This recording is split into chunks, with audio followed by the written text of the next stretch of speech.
Over the course of countless years, while being professionally involved in the entertainment industry, I've sat for many interviews.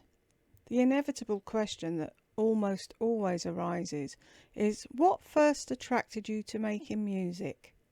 The record companies I recorded for usually had publicists on the payroll to prompt those signed to the label roster on how to respond to such inquiries. So, my consistent answer when asked was, well, music's always been my first love. But that was a lie. Do you really want to know the reason why I make music? Okay, since this is solely between friends, I'll let you in on the little secret as to the why. It was women. To truly understand the true reason behind the truthful secret I've just shared with you, we'll have to go back, quite a way back, a time before I knew how to perform with any musical instrument other than my voice. Way back when I was only 5 years old, the time when I first met the then 6-year-old Tamara Lipschitz, when my family lived for a brief period in Palmetto, Florida. Ah, Tamara Lipschitz, the first little red-haired girl I ever loved and wanted to have in my life forever and a day. I'd just entered the first grade of Palmetto Elementary School. Tamara, since being a year older, was already matriculating in a grade above mine. Class time ceased for all grade levels exactly at 3:15 p.m. Mondays through Fridays, with the exception of school holidays and closings during inclement weather, such as tropical storms and hurricanes. Tamara and I rode the same old yellow school bus on weekdays to and from our classes, and depending on the number of bodies crowded onto the bus, we sometimes sat together. She usually read one of her textbooks. I do believe her favourite subject was social studies, as surmised while stealing surreptitious glances at her red curls and pretty face. Oh my goodness, she was so attractive, and even at my tender age, I assessed she was way out of my league and reach of reasonably obtainable elementary school women.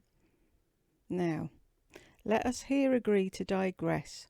We'll leave the past, travel through to the future, and hop into the present. Over the years of my often rocky road of a love life, I've been unhappily married and happily divorced a grand total of 3 times. Of each of those ill-fated unions, I had wed nary a one owning the bragging rights to naturally red hair.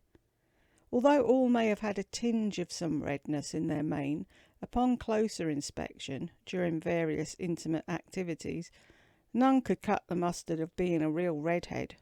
Chestnut was the closest shade any of them ever bore in regard to that fur colour. Was that, in reality, the underlying reason why none of these betrothals ever succeeded?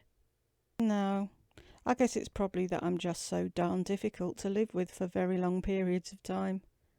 And now, shall we jump back into the past once more? One weekday, when the bus was packed to capacity and Tamara Lipschitz boarded after class with her social studies book in hand, the seat next to mine was the only one available. Sliding in beside me, and as the bus began the journey of returning each student to their own home, she opened the worn textbook to read. I, of course, sneaked peeks of her visage and flaming strands as we travelled. "Do you like TV?" she asked while closing her book. "Mm-hmm," I returned after my several seconds of silence had ceased, a silence which had temporarily paralysed my young male vocal cords. "Me and my brother, David, we like to watch TV after school." "Mm-hmm. Do you want to come to our house today and watch some TV with us?" Again, after an additional embarrassing episode of paralysis plaguing my voice box, and prior to my consenting with yet another "mm-hmm," I finally croaked out, "Mm-hmm. What you watching?" "Probably Bozo the Clown. My brother really likes that show. Do you like Bozo?" "Uh-huh. I love Bozo." So instead of getting off at my stop, I remained aboard for another 2 until following Tamara in disembarking from the bus, along with Dave, who'd been sitting in the back all along with some of his older than us friends. What do you say we move on and talk about Dave for a bit now? Are you game to gobble up a bit of gossip, sport? Dave was 2 years older than his sister, and thus in 4th grade, and for us smaller kids, he could sometimes be scary. Looking back, he wasn't such a bad dude, but he was unpredictable.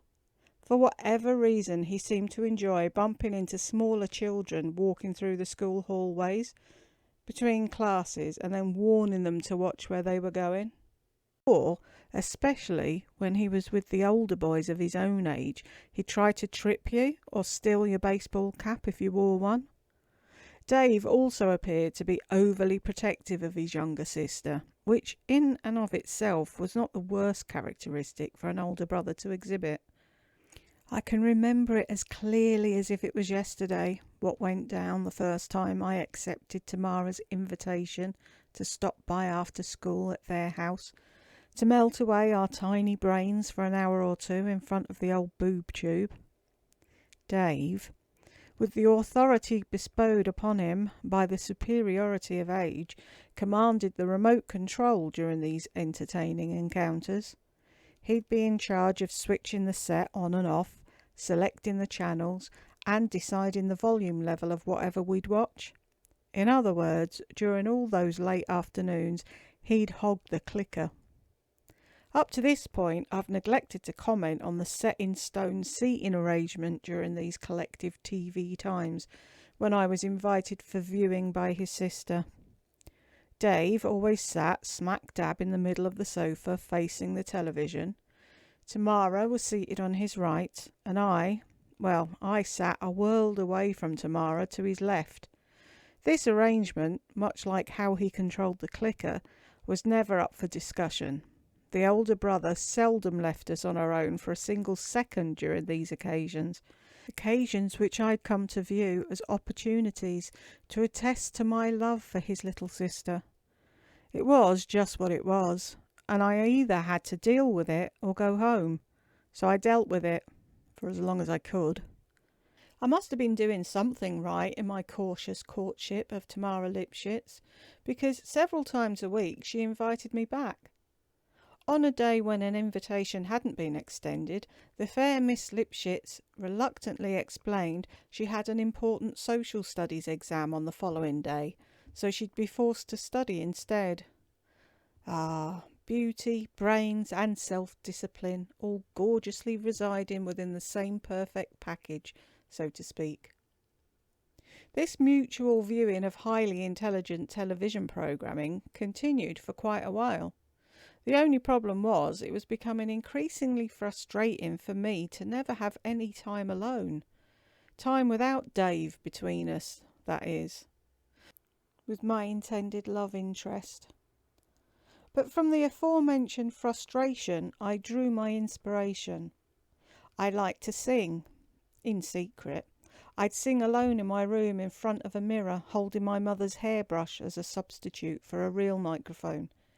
And in my own humble self-opinion, I was getting pretty good at it. So it was only natural I'd come up with a way of conveying my feelings about my red-hot redhead through a song when the right time arose. And arose it eventually did. One rainy, dark and dreary day, when the 3 of us had gotten off the bus to sit inside for some sweet TV time, with Dave in the middle, me to his left, and Tammy, the pet name I'd come up with for the love of my life, but lacking the courage Tamara never once heard it uttered, at his right, I decided that the correct moment had arrived. Waiting for a commercial break to interrupt Bozo's clownish antics, I loudly cleared my throat. Miss Lipschitz quizzically glanced my way as I looked around Dave and softly began to serenade. The sun'll come out tomorrow, tomorrow there'll be sun. Tomorrow, I love you, tomorrow. And here I exercised the liberty of what I felt was an artistic, dramatic pause while I leaned further from behind Dave's shoulder, peering deeper into her emerald green eyes before continuing toward what I had planned as my show-stopping grand finale. Tomorrow, you're only a Dave away. Dave clicked the remote to turn the television off and said to me, "No more bozo for you." "Okay, bozo, it's time you went home." I was never invited back to the Lipschitz household again, to watch TV, or for anything else for that matter. Within a few months my family moved to another state as my dad had changed jobs, and since then Tamara Lipschitz has become only a faded, dying ember of an occasional late-night memory. And do you want to know the real irony of it all? The irony which I suspect may have an equal chance of eventually killing me, as say cancer, cirrhosis, diabetes or a jog OD. Well, while the redhead Tamara may have been the first girl I ever loved, and even though I claimed at the beginning of recounting this tale that my reply to a beat and tired interview question, which always dogs an artist, was a lie, deep down in my heart I know for a fact it's always been music I've been attracted to, beyond and above anything or anyone during my entire life. When confronted with a choice of either choosing someone or something over my career and music, music was always what I chose. It's been to blame for failed marriages, fallen friendships, family estrangements, foregone fortunes, lost opportunities, and ruined relationships. But no matter how dark and dismal the depressing downpours that on occasion fall upon me, attempting to drench, then ultimately drown, it's still the sunshine of my life that allows me to get through yet another day. Apologies to Charles Strauss and Martin Charnin for appropriating a small portion of their song Tomorrow from Annie, that wonderful Broadway musical.